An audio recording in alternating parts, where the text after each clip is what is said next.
बिहार के मुजफ्फरपुर में धरना दे रहे छात्रों पर पुलिस ने जमकर लाठियां बरसाई। ये छात्र बाबा साहेब भीमराव अंबेडकर यूनिवर्सिटी के तहत आने वाले लंकट सिंह कॉलेज के प्रिंसिपल को हटाने की मांग पर अड़े हुए थे और पिछले 2 दिनों से यूनिवर्सिटी के गेट पर धरना दे रहे थे। लेकिन वहां भगदड़ तब मच गई जब पुलिस ने उन पर लाठीचार्ज कर दिया और फिर उन्हें दौड़ा कर पीटा। पुलिस की लाठी से बचने के लिए कई छात्र वहां से भाग खड़े हुए, लेकिन जो लोग पकड़े गए उनकी जमकर पिटाई की गई। पुलिस की इस कार्रवाई से पहले वहां कई छात्र धरने पर बैठे रहे। इस बीच उन्होंने लंगट सिंह कॉलेज के प्रिंसिपल पर छात्रों को डराने धमकाने के साथ कई गंभीर आरोप भी लगाए। वो लगातार छात्रों को डराते हैं, धमकाते हैं। वो कॉलेज के फंड से लाखों रुपए का रोज गबन करते, अपने निजी कार में खर्च करते हैं। थोड़ी देर बाद वहां पुलिस और प्रशासन के लोग पहुंच गए, जिसके बाद धरना दे रहे छात्रों को समझा बुझाकर हटाने की कोशिश की गई, लेकिन इसके बाद भी छात्र नहीं माने तो एसडीओ कुंदन कुमार गुस्से से तिलमिला उठे। इसके बाद पुलिस के जवानों ने धरना दे रहे छात्रों पर लाठियां भांजनी शुरू कर दी और फिर कुछ ही देर में उन्हें वहां से खदेड़ दिया। सख्ती दिखाते हुए उन लड़कों को हटाया है, कुछ बल का भी प्रयोग किया है। इस मामले में पुलिस ने यूनिवर्सिटी के काम में बाधा डालने के आरोप में कुछ छात्रों को भी गिरफ्तार कर लिया।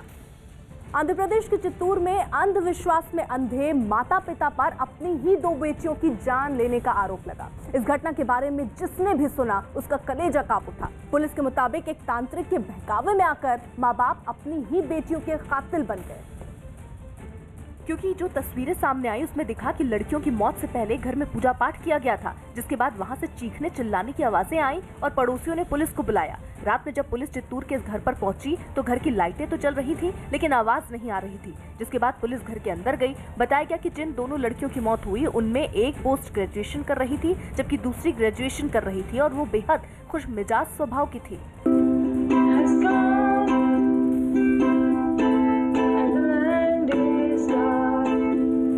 लेकिन इस घर की खुशियों को उस वक्त ग्रहण लग गया जब दोनों लड़कियों के माँ बाप एक तांत्रिक के संपर्क में आ गए और उसके कहने पर घर में पूजा करवाई। बताया गया कि तांत्रिक ने उन्हें कलयुग और सतयुग की झूठी कहानी बताई और उसने कहा कि 24 जनवरी को कलयुग समाप्त हो जाएगा और 25 जनवरी से सतयुग शुरू होगा, जिसके बाद उनकी दोनों बेटियां जिंदा हो जाएंगी। तांत्रिक की इसी बात को मानकर माता पिता ने घर में पूजा का आयोजन किया। आरोप है कि पूजा होने के बाद मां ने पिता की मौजूदगी में अपनी बेटियों की हत्या कर दी। अंधविश्वास की हद तो तब हो गई जब पुलिस वहां पहुंची और माँ बाप ने लड़कियों के शव उठाने से मना कर दिया और कहा कि सतयुग शुरू होते ही वो जिंदा हो जाएंगी। इस घटना के बाद पुलिस भी हैरान है। खबर है कि पुलिस हत्या के आरोपी माँ बाप को मानसिक तौर पर बीमार मान रही है और उस तांत्रिक की तलाश कर रही है जिसकी वजह से ये पूरी घटना हुई है। और बताया गया कि तंत्र मंत्र के चक्कर में पड़ने वाला ये परिवार पढ़ा लिखा था। आरोपी पिता एक डिग्री कॉलेज में वाइस प्रिंसिपल है जबकि मां एक स्कूल में पढ़ाती हैं।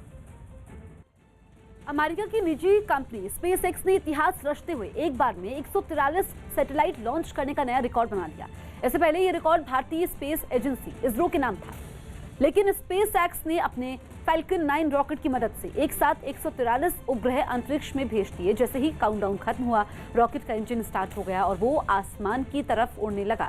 जल्दी वो काफी ऊंचाई तक पहुंच गया और अंतरिक्ष में पहुंचने के बाद उसने सभी उपग्रहों को उनकी तय कक्षा में कामयाबी से छोड़ दिया। मिशन पूरा करने के बाद रॉकेट का निचला हिस्सा दोबारा पृथ्वी पर लौट आया।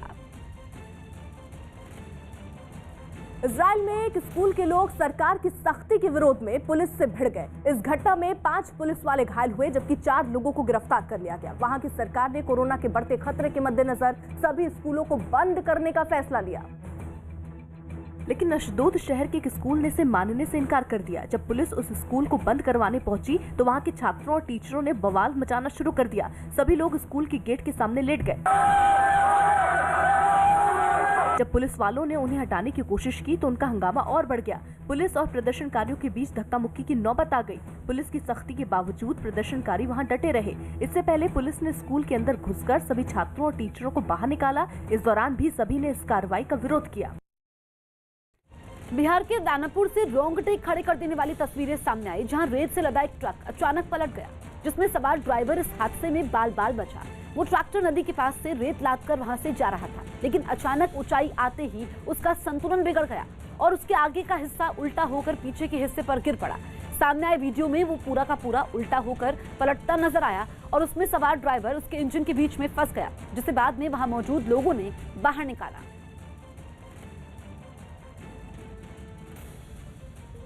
गुजरात के वडोदरा में वन विभाग की टीम ने कुछ तांत्रिकों के चंगुल से कुछ कछुओं को छुड़ा लिया। आरोप है कि इन लोगों ने कुछ गांव वालों को झांसा दिया कि इन कछुओं पर तांत्रिक विधि होने से उनके लिए कमाई का जरिया खुल जाएगा।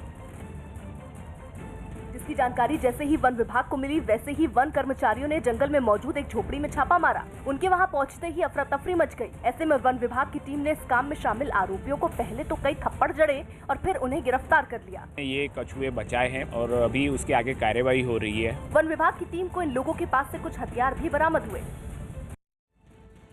रूस के राष्ट्रपति व्लादिमीर पुतिन के कट्टर विरोधी और विपक्ष के नेता अलेक्सी नावाल्नी को रिहा करने की मांग पर पूरे रूस में लोगों और पुलिस के बीच खूनी संग्राम छिड़ गया। हालात इतने बेकाबू हो गए कि 3000 से भी ज्यादा प्रदर्शनकारियों को हवालात में डालना पड़ा। क्योंकि राजधानी मॉस्को में करीब 15,000 लोग सड़कों पर उतर आए और दिन दहाड़े बीच सड़क पर महाभारत होती नजर आई। निहत्थे प्रदर्शनकारियों ने लात घूंसे चलाए तो पुलिस ने उन पर अंधाधुंध डंडे बरसा दिए। पुलिस के हमले में कुछ लोगों के सिर भी फूट गए। कड़ाके की ठंड में भी पुलिस ने रत्ती भर रहम नहीं किया। जाड़े में डंडे तो चलाए ही, प्रदर्शनकारियों को खींचकर घसीटकर सड़क से खदेड़ा। Поддержать и за Навального, и вообще за смену власти, и беспредел полнейший творится. महिलाओं तक को नहीं बख्शा गया। सामने आई एक तस्वीर में एक महिला जैसे ही पुलिस के सामने आती दिखी, खुंदक में एक पुलिस वाले ने उसके पेट पर लात ही दे मारी। जब लोगों पर पुलिस का जोर नहीं चला तो उसने धरपकड़ शुरू कर दी। नवाल्नी की पत्नी को भी गिरफ्तार कर लिया गया। पिछले हफ्ते नवाल्नी जर्मनी से इलाज कराकर जैसे ही रूस लौटे थे तभी उन्हें गिरफ्तार कर लिया गया था। उसी के बाद लोग अलेक्सी नवाल्नी के समर्थन में सड़क पर उतर पड़े। लेकिन लोगों की ये बगावत सिर्फ राजधानी मॉस्को तक ही सीमित नहीं रही, बल्कि रूस के करीब 90 शहरों में अलेक्सी नवाल्नी को आजाद कराने की मांग पर प्रदर्शन हुए। प्रदर्शन भी ऐसे कि लोग पुलिस से आर या पार की लड़ाई लड़ने के मूड में नजर आए। नवाल्नी के समर्थकों ने अगले हफ्ते फिर प्रदर्शन करने की धमकी दी है। अफ्रीकी देश ट्यूनीशिया में कोरोना की वजह से लागू सख्ती के बावजूद हजारों की भीड़ सड़कों पर उतरी और प्रदर्शन के दौरान गिरफ्तार लोगों को रिहा करने की मांग की। अरब क्रांति के 10 साल पूरे होने पर ट्यूनीशिया के कई शहरों में पिछले हफ्ते हुए हिंसक प्रदर्शन और उस दौरान जिन लोगों को पुलिस ने पकड़ा उनकी रिहाई के लिए राजधानी ट्यूनिस में हजारों लोगों ने मिलकर मार्च निकाला। इस मार्च में महिलाएं, नौजवान और यहाँ तक कि बुजुर्ग भी शामिल हुए। प्रदर्शनकारियों ने बताया कि 10 साल पहले ट्यूनीशिया से ही अरब क्रांति की शुरुआत हुई, लेकिन उसके बाद से अब तक हालात जस के तस हैं। लोगों ने पुलिस पर आरोप लगाया कि उन्होंने विरोध प्रदर्शन के दौरान लगभग 1000 प्रदर्शनकारियों को पकड़ा और उन्हें तोड़फोड़ करने और चोरी जैसे मामलों में जेल में बंद कर दिया। कोरोना के बढ़ते मामलों को देखते हुए ट्यूनीशिया में 14 फरवरी तक सार्वजनिक जगहों पर भीड़ जमा करने पर रोक लगी है, लेकिन इसके बाद भी हजारों की भीड़ सड़कों पर उतरी। हालांकि प्रदर्शन में शामिल ज्यादातर लोग मुंह को मास्क से ढके नजर आए। पहाड़ों पर बर्फबारी की वजह से दिल्ली समेत उत्तर भारत में सर्दी का सितम जारी रहने का अनुमान है। न्यूज 18 की दीपक रावत की रिपोर्ट है कि दिल्ली समेत उत्तर भारत के लोगों का ठंड से ठिठुरना जारी रहेगा, क्योंकि मौसम विभाग के मुताबिक फरवरी में भी पारा गिरेगा और पहाड़ों पर बर्फबारी से मैदानी इलाकों में सर्दी बढ़ेगी। यही नहीं, सुबह के समय कोहरा भी लोगों की मुश्किल बढ़ाएगा। इस बीच दिल्ली में ठंड फिर से लौट आई है और अनुमान है कि न्यूनतम तापमान अभी और गिरेगा। राजधानी के सफदरजंग इलाके में न्यूनतम तापमान 7.4 डिग्री सेल्सियस और पालम इलाके में न्यूनतम तापमान 8.3 डिग्री सेल्सियस दर्ज किया गया। इससे पहले रविवार को भी पूरा दिन कोहरा छाया रहा और अगले कुछ दिनों तक मौसम ऐसा ही रहने का अनुमान है। बिहार के लखीसराय से रोंगटे खड़े कर देने वाला एक वीडियो सामने आया, जहां एक आदमी चलती ट्रेन से गिर गया, लेकिन उसी वक्त पहुंचे रेलवे पुलिस के एक जवान ने उसकी जान बचा ली। बताया गया कि वो स्टेशन पर टिकट लेने के लिए उतरा था और उसी वक्त ट्रेन चल पड़ी, जिसे पकड़ने की कोशिश में वो ट्रेन और प्लेटफॉर्म के बीच फंस गया।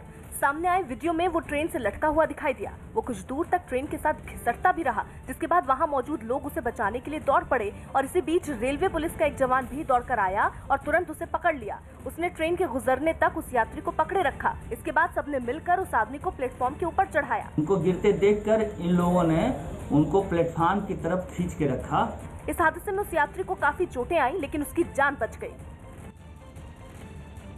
कांग्रेस आज किसानों के समर्थन में ट्रैक्टर रैली निकालेगी। आज गणतंत्र दिवस के मौके पर कांग्रेस किसानों के समर्थन में ट्रैक्टर रैली निकालेगी। ये रैली जयपुर दिल्ली हाईवे पर कोटपुतली से रवाना होकर राजस्थान हरियाणा बॉर्डर पर शाहजहांपुर तक जाएगी। गणतंत्र दिवस पर किसी भी अनहोनी को रोकने के लिए दिल्ली पुलिस ने टिकरी बॉर्डर पर ड्रोन से निगरानी शुरू कर दी है। गणतंत्र दिवस की पूर्व संध्या पर कानपुर में पुलिस प्रशासन अलर्ट पर नजर आया। भारी पुलिस बल के साथ शहर के भीड़भाड़ वाले इलाकों में चेकिंग अभियान चलाया गया। होटलों और मॉल्स में पुलिस ने चेकिंग की। इसके साथ ही रेलवे स्टेशन और बस स्टेशन पर भी चेकिंग की गई और संदिग्ध लोगों से पुलिस ने पूछताछ की। यूपी विधानसभा का बजट सत्र 16 फरवरी से शुरू होगा। कोरोना और पंचायत चुनाव की वजह से इस बार छोटा सत्र होगा। किसानों के लिए हो सकता है बड़ा ऐलान। 3 साल से रोहतक की सुनारिया जेल में बंद डेरा सच्चा सौदा प्रमुख गुरमीत राम रहीम ने अपनी मां और प्रशंसकों के लिए चिट्ठी लिखी और जल्द जेल से बाहर आने का भरोसा दिया। बिहार के जहानाबाद में खेत में आग लगने से लाखों रुपए की धान की तैयार फसल जलकर राख हो गई। बेंगलुरु के एक वृद्ध आश्रम में कन्नड़ अभिनेत्री जयश्री रमैया का फांसी पर लटका शव मिलने से हड़कंप मच गया। बताया जा रहा है कि रमैया लंबे समय तक काम न मिलने से डिप्रेशन से जूझ रही थी। खबर है कि द कपिल शर्मा शो जल्दी बंद होने वाला है। कोरोना संकट की वजह से ऑडियंस न आने पर इस शो को बंद करने का फैसला किया गया है। हालांकि शो के आखिरी कुछ एपिसोड 50% ऑडियंस और कोरोना नियमों के साथ शूट किए जाएंगे। कोरियोग्राफर रेमो डिसूजा ने अस्पताल में डॉक्टरों की टीम के साथ डांस करने का एक वीडियो शेयर किया। ये वीडियो पिछले दिनों रेमो की हार्ट सर्जरी के बाद का बताया जा रहा है। लंदन में पाबंदियों की अनदेखी कर रेव पार्टी पर कर रहे 200 से ज्यादा लोगों को पुलिस ने हिरासत में ले लिया। कोरोना का नया रूप सामने आने के बाद ब्रिटेन में 4 जनवरी से ही लॉकडाउन लागू है। वहां के सभी पब, रेस्टोरेंट, जिम बंद हैं और किसी भी सामूहिक कार्यक्रम पर पूरी तरह से रोक है। इसके बाद भी कुछ लोग मस्ती करने से बाज नहीं आए और जब वो एक इमारत के एक बड़े हॉल में रेव पार्टी कर रहे थे तभी पुलिस ने वहां छापा मार दिया। पुलिस के हॉल में दाखिल होते ही वहां खलबली मच गई। संगीत की धुन पर नशे में झूम रहे सभी लड़के और लड़कियों को पुलिस ने पहले एक एक कर पार्टी वाली जगह से बाहर निकाला और फिर उन्हें हिरासत में ले लिया। बिहार के खगड़िया से एक हैरान करने वाला वीडियो सामने आया। वहां हत्या के एक आरोपी की गिरफ्तारी के विरोध में प्रदर्शन कर रही उसकी पत्नी ने पुलिस वालों पर हमला बोल दिया। प्रदर्शन में शामिल लोगों ने पुलिस की कार्रवाई से नाराज होकर थाने का घेराव कर दिया और पुलिस से आरोपी को छोड़ने की मांग करने लगे। जब बात नहीं बनी तो उन लोगों ने पुलिस वालों के विरोध में सड़क जाम कर हंगामा शुरू कर दिया। एक महिला तो पुलिस वालों से भिड़ गई। सामने आई एक तस्वीर में उसने एक पुलिस वाले को पकड़ने के लिए दौड़ा दिया और जब वो पकड़ में नहीं आया तो उसका गुस्सा उसने पुलिस की गाड़ी पर निकाल दिया। बवाल यही नहीं थमा, वो महिला हर हद पार करती चली गई। उसने एक पुलिस वाले के हाथ से राइफल भी छीनने की कोशिश की, जिसे वहां मौजूद लोगों ने नाकाम कर दिया। इसके बाद जैसे तैसे लोगों ने उसे पुलिस वालों से दूर किया, लेकिन वो नहीं मानी और उसने एक बार फिर वहां खड़े एक पुलिस वाले पर हमला बोल दिया। इसके बाद पुलिस वालों के सब्र का बांध भी टूट गया और हंगामा कर रहे लोगों पर सख्ती बरतते हुए आरोपियों को जेल भेज दिया गया। केरल में फिर से कोरोना मरीजों के बढ़ने से सरकार की चिंता बढ़ गई है। न्यूज 18 की रवि सिंह की रिपोर्ट है कि देश में जिन 20 जिलों में कोरोना के सबसे ज्यादा केस सामने आ रहे हैं, उनमें अकेले केरल के 11 जिले शामिल हैं। यही वजह है कि स्वास्थ्य मंत्रालय की ओर से हाल ही में एक टीम भी केरल भेजी गई और महामारी पर काबू पाने के लिए कई जरूरी सुझाव भी राज्य सरकार को दिए गए। लेकिन सूत्रों के मुताबिक केंद्र सरकार के दिए सुझावों को केरल सरकार ठीक से अमल में नहीं ला रही। कोरोना से बुरी तरह जूझ रहे ब्राजील के साओ पाउलो से में राष्ट्रपति जायर बोल्सोनारो ने विरोध में दूसरे दिन भी बड़ी रैली निकाली। प्रदर्शनकारियों ने राष्ट्रपति पर कोरोना संकट से निपटने में नाकाम रहने का आरोप लगाया और उन पर महाभियोग चलाने की मांग की, जिसके लिए लगातार दूसरे दिन भी साओ पाउलो में एक बड़ी रैली निकाली गई। इस कार रैली में सैकड़ों की तादाद में लोग शामिल हुए जो अपनी गाड़ियों के साथ शहर के कई इलाकों से गुजरे। लोगों ने कोरोना की वजह से हालात बेकाबू होने के लिए राष्ट्रपति बोल्सोनारो की नीतियों को जिम्मेदार ठहराया और उनको कुर्सी से हटाने की मांग की। रैली के बाद विरोध के तौर पर काले गुब्बारे उड़ाए गए और राष्ट्रपति पर महाभियोग चलाने की मांग की गई। गणतंत्र दिवस से ठीक पहले डीआरडीओ ने स्वदेशी आकाश मिसाइल का सफल परीक्षण कर देश की ताकत दिखाई। जमीन से हवा पर मार करने वाली ये मिसाइल आकाश का नया और बेहतर वर्जन है, जो देश की सीमाओं को किसी भी किस्म के हवाई खतरे से बचा सकता है। इस मिसाइल को ओडिशा की एक टेस्ट रेंज से फायर किया गया, जहां इसने टारगेट पर सटीक निशाना लगाते हुए उसे आसमान में ही तबाह कर दिया। ये मिसाइल कम ऊंचाई पर उड़ने वाले तेज रफ्तार विमानों और ड्रोन को भी तबाह करने की क्षमता रखती है। इसके साथ ही ये दुश्मन की मिसाइलों को भी हवा में ही मार गिराएगी। पटना के नजदीक दानापुर में आरजेडी अध्यक्ष लालू प्रसाद यादव के अच्छे स्वास्थ्य के लिए पार्टी कार्यकर्ताओं ने हवन पूजन किया। इन दिनों लालू यादव की तबीयत खराब है और उन्हें 2 दिन पहले ही सांस लेने की में तकलीफ होने के बाद रांची से इलाज के लिए दिल्ली एम्स में भर्ती कराया गया, जहां उनका इलाज किया जा रहा है। यही वजह रही कि पार्टी कार्यकर्ताओं ने लालू यादव के अच्छे स्वास्थ्य के लिए पूजा पाठ और हवन करना शुरू कर दिया। जो तस्वीरें सामने आई उसमें एक तस्वीर में कुछ लोग लालू यादव की एक तस्वीर रखकर मंत्रोच्चार के बीच हवन करते दिखे।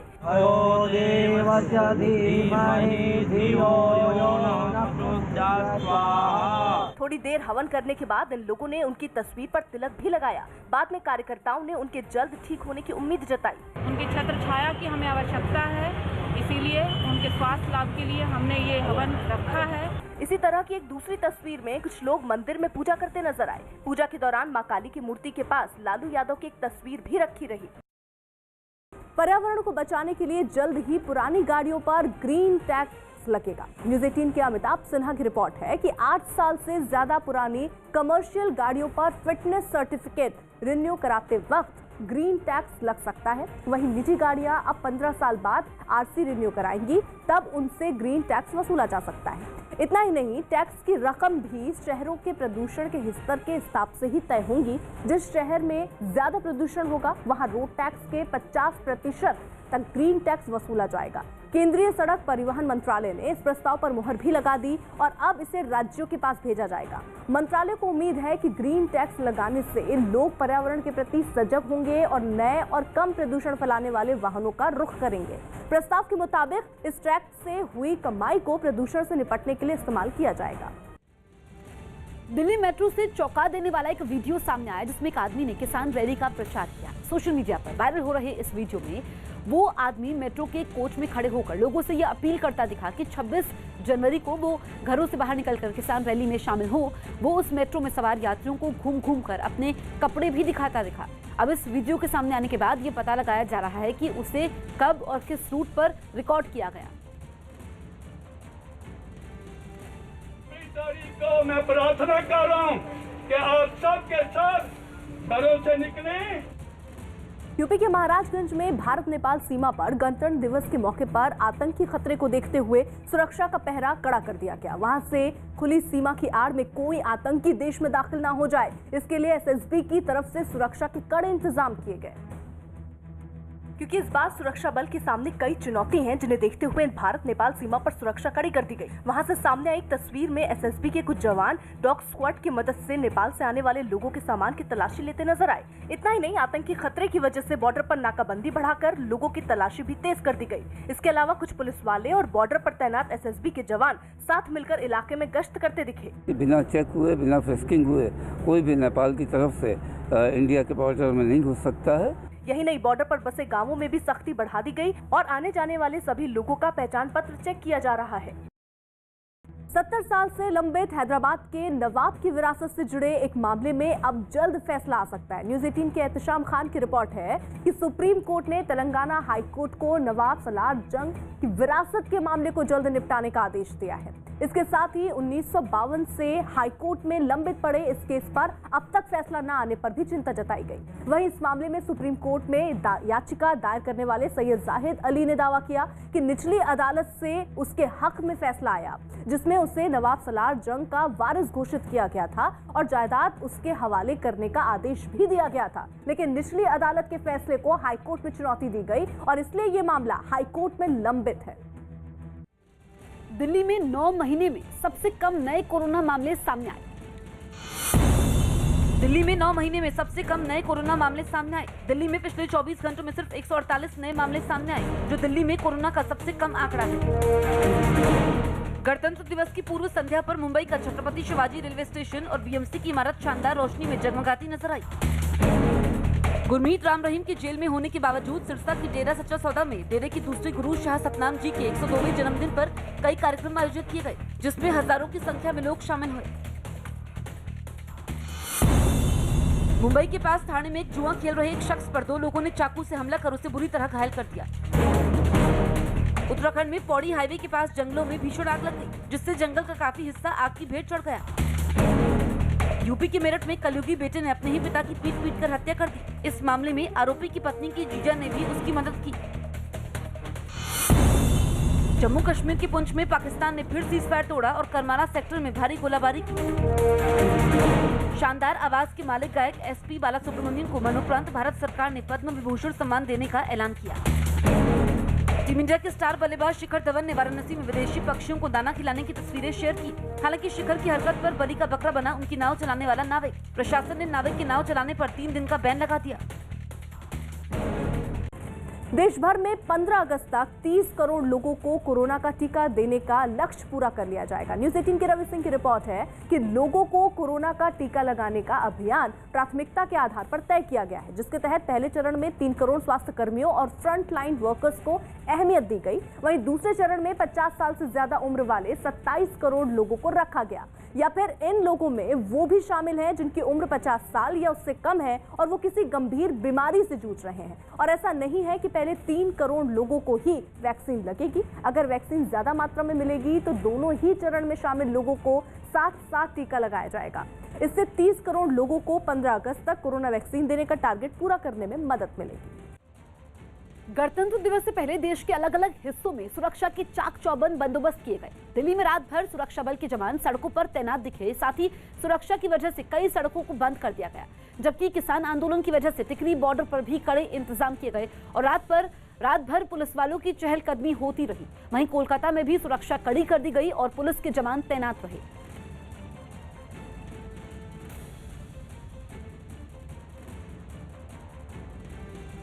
गणतंत्र दिवस पर किसी भी तरह की गड़बड़ी ना हो, इसके लिए दिल्ली के अलग अलग इलाकों में सुरक्षा बल के जवान रात भर तैनात रहे। कुछ जवान खोजी कुत्तों के साथ गश्त करते दिखे तो किसी ने दूसरे इलाकों को जोड़ने वाली सड़कों पर सुरक्षा की जिम्मेदारी संभाली। राजपथ, इंडिया गेट के साथ साथ टिकरी बॉर्डर पर भी सुरक्षा बढ़ा दी गई। वहां रात के अंधेरे में जवान बैरिकेडिंग लगाकर तैनात नजर आए। तो दिल्ली में सुरक्षा कड़ी कर दी गई है। किसी भी अप्रिय घटना से बचने के लिए सुरक्षा चाक चौबंद है। राजपथ पर आप देखिए परेड होने वाली है और कड़ी सुरक्षा है। इस बीच टिकरी बॉर्डर पर भी सुरक्षा चाक चौबंद है किसान आंदोलन को देखते हुए, और पहले से ही पुलिस ने रूट तय कर दिए हैं आम लोगों के लिए ताकि किसी को कोई परेशानी ना हो। तो देश एक तरफ 72वें गणतंत्र दिवस का जश्न मना रहा है, दूसरी तरफ सुरक्षा के भी चाक चौबंद इंतजाम किए गए हैं।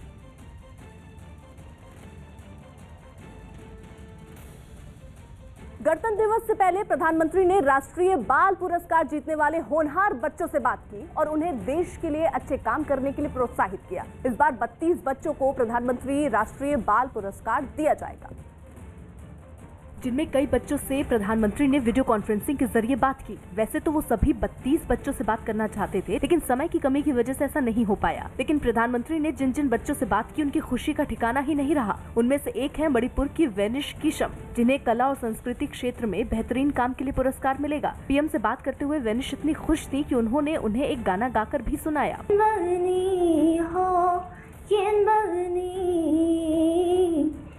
बहुत बढ़िया, बहुत बढ़िया। वेनिश की तरह ही ये सम्मान पाने वाले दूसरे बच्चों को भी प्रधानमंत्री ने खूब सराहा और उन्हें जिंदगी में आगे बढ़ने का मूल मंत्र दिया। 3 बातें और जोड़ना चाहता हूँ। पहले, निरंतरता का संकल्प, यानी आपके काम की गति कभी रुकनी नहीं चाहिए। जब आप देश के लिए काम करेंगे तो अपने आप आपका काम कहीं ज्यादा बढ़ जाएगा।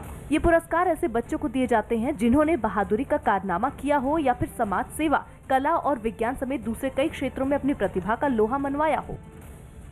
और ये पुरस्कार पाने वालों में इस बार बिहार के दरभंगा जिले की ज्योति पासवान भी शामिल हैं, जिन्हें उनकी बहादुरी के लिए इस सम्मान से नवाजा जाएगा, क्योंकि वो लॉकडाउन के दौरान अपने बीमार पिता को साइकिल पर बिठाकर गुरुग्राम से बिहार के अपने गांव तक लाई थी।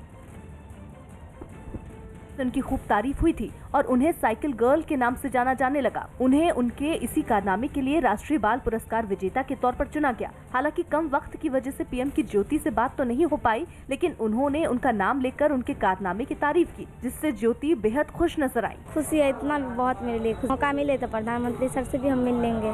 प्रधानमंत्री के बच्चों से संवाद से पहले एक वीडियो दिखाया गया, जिसमें ज्योति के साहस की भी पूरी कहानी दिखाई गई और बताया गया कि कैसे कोरोना काल में ज्योति अपने बीमार पिता को साइकिल पर बिठाकर गुरुग्राम से बिहार के दरभंगा तक लाई थी। वो करीब 1200 किलोमीटर की दूरी तय करके अपने गांव पहुंची थी।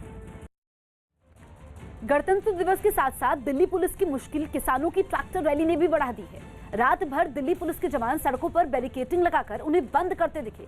सिंघू बॉर्डर के पास पुलिस वालों ने क्रेन की मदद से सीमेंट के बैरिकेड बीच सड़क पर लगा दिए। एक के बाद एक कई बैरिकेड लगाने के बाद इन सीमेंट के बैरिकेड को एक जवान रस्सी की मदद से बांधता हुआ दिखाई दिया। जबकि सिंघू बॉर्डर से ही सामने आई दूसरी तस्वीर में पुलिस वाले क्रेन की मदद से बड़े बड़े कंटेनर लेकर पहुंच गए और बीच सड़क पर कंटेनर लगाकर रास्ता पूरी तरीके से बंद कर दिया। दिल्ली के ही आईटीयू से भी कुछ ऐसी ही तस्वीरें नजर आई। वहां रात भर पुलिस वाले गाड़ियों की चेकिंग करते रहे। सुरक्षा में किसी भी तरह की कोताही नहीं बरतते हुए हर गाड़ी की तलाशी ली गई। जबकि आईटीयू के पास ही यमुना नदी पर बने पुल को भी बैरिकेडिंग लगाकर बंद किया गया। साथ ही प्रदर्शन या दूसरी स्थिति से निपटने के लिए कई वाटर कैनन भी खड़े कर दिए गए।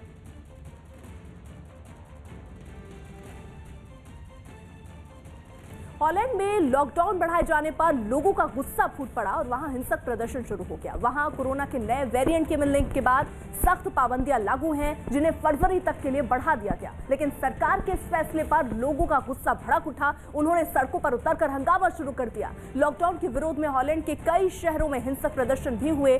सबसे डरावनी तस्वीर तो एंडोवन नाम के शहर से सामने आई, जहां गुस्साए भीड़ ने जमकर आगजनी की। लेकिन सरकार के इस फैसले पर लोगों का गुस्सा भड़क उठा। उन्होंने सड़कों पर उतरकर हंगामा शुरू कर दिया। लॉकडाउन के विरोध में हॉलैंड के कई शहरों में हिंसक प्रदर्शन भी हुए। सबसे डरावनी तस्वीरें तो एंडोवन नाम के शहर से सामने आई, जहां गुस्साई भीड़ ने जमकर आगजनी की। सामने आई एक तस्वीर में तो बीच सड़क पर पलटी एक गाड़ी धूं-धूं कर चलती दिखी। हालात संभालने के लिए वहां भारी तादाद में पुलिस भी तैनात कर दी गई। लेकिन प्रदर्शनकारी पुलिस वालों से ही भिड़ गए। भीड़ ने जवानों पर पथराव शुरू कर दिया। जवाब में पुलिस ने भी उन पर आंसू गैस के गोले दागे।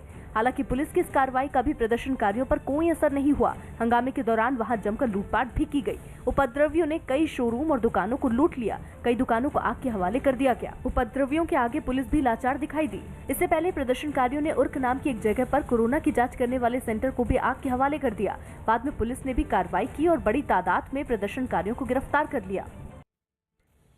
कोरोना महामारी ने आपसी सहयोग की भावना को एक नई मजबूती दी है, ताकि पूरा देश एकजुट होकर इस संकट का मुकाबला कर सके। कोरोना के खिलाफ दुनिया का सबसे बड़ा टीकाकरण अभियान भी शुरू हो चुका है और हम सबको फिर से मिलकर इस वायरस को हराना है। और इस लड़ाई में नेटवर्क 18 भी हर कदम पर आपके साथ है। हमारे अभियान संजीवनी अ शॉट ऑफ लाइफ का भी यही मकसद है कि कोई सुरक्षित नहीं अगर हर कोई सुरक्षित नहीं। नेटवर्क 18 की इस पहल का उद्देश्य है कि हर भारतीय की वैक्सीन तक पहुंचो। अगले कुछ दिन में हमारी ये पहल कोरोना के खिलाफ लड़ाई में जन आंदोलन बनकर उभरेगी।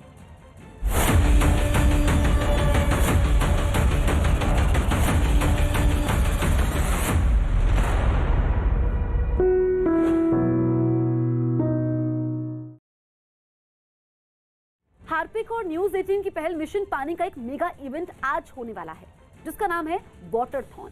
आज दोपहर 12:30 बजे नेटवर्क 18 के साथ पूरा देश लेगा जल की हर बूंद बचाने की शपथ। अक्षय कुमार के साथ इस कार्यक्रम में देश भर की कई बड़ी हस्तियां भी पानी बचाने की नेटवर्क 18 की मुहिम के साथ जुड़ रही हैं।